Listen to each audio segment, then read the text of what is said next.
valid point.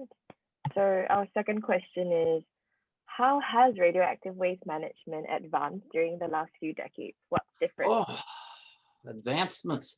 Advancements have been made primarily because of experiences gained from the evolution of disposal sites that are now rather safely managed. There's two main components to the land disposal of radioactive waste, and that the first component is site geology, and the second component is engineered barriers. Now, we now know that having a knowledge of site geology, which includes the type of rocks, the type of groundwater, how the groundwater is moving, the depth of burial, avoiding earthquakes, and the presence of natural barriers that would impede the movement of radioactive material. We know that that stuff is really important now. Now, as far as engineered barriers, we have evolved that we're using compacted clays, various types of metals, concrete, to create these multiple barriers around waste containers. Now, when you add the natural barriers, good geology, with engineered barriers, you have a situation where you can isolate radioactive waste for a very long time. And as far as natural recent developments, you'll find that in Finland and Sweden and France, they're using the combination of site geology and engineered barriers to build geologic repositories for things like spent nuclear fuel for permanent disposal of waste into the future. So that's kind of the evolution, really coming to appreciate site geology and engineered barriers. So the follow-up question to that question, because you mentioned site geology and permanent disposal.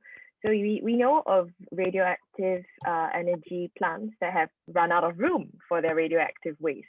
So at what point do we have an arrangement for, say, when you run out of room? Where do we go if there's no more land space to dispose of that waste?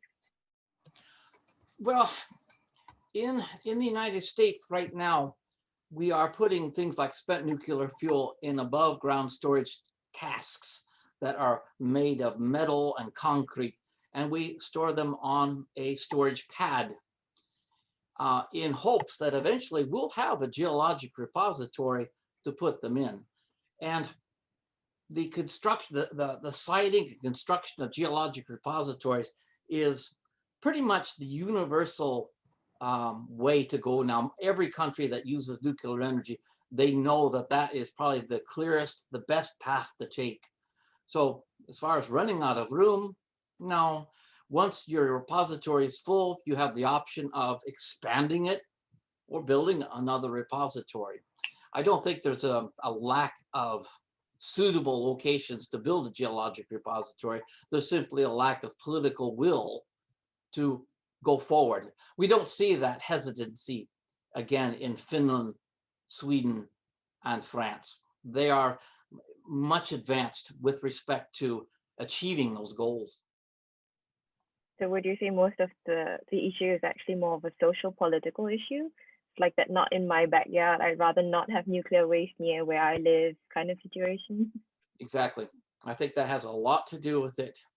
In fact, that's one of the things I do when I'm trying to teach my course in radioactive management, is that we know how to manage radioactive waste. Scientists and engineers have known for years, absolutely for years. It's just that we have this barrier, this is perception that we lack the knowledge. And what we need to do is to better educate the public so that they have a better understanding of the process and understand, again, site geology and engineered barriers. And I think if we can get over that hurdle, as they've done so well in Sweden and Finland, then I think you'll see a greater acceptance for geologic repositories.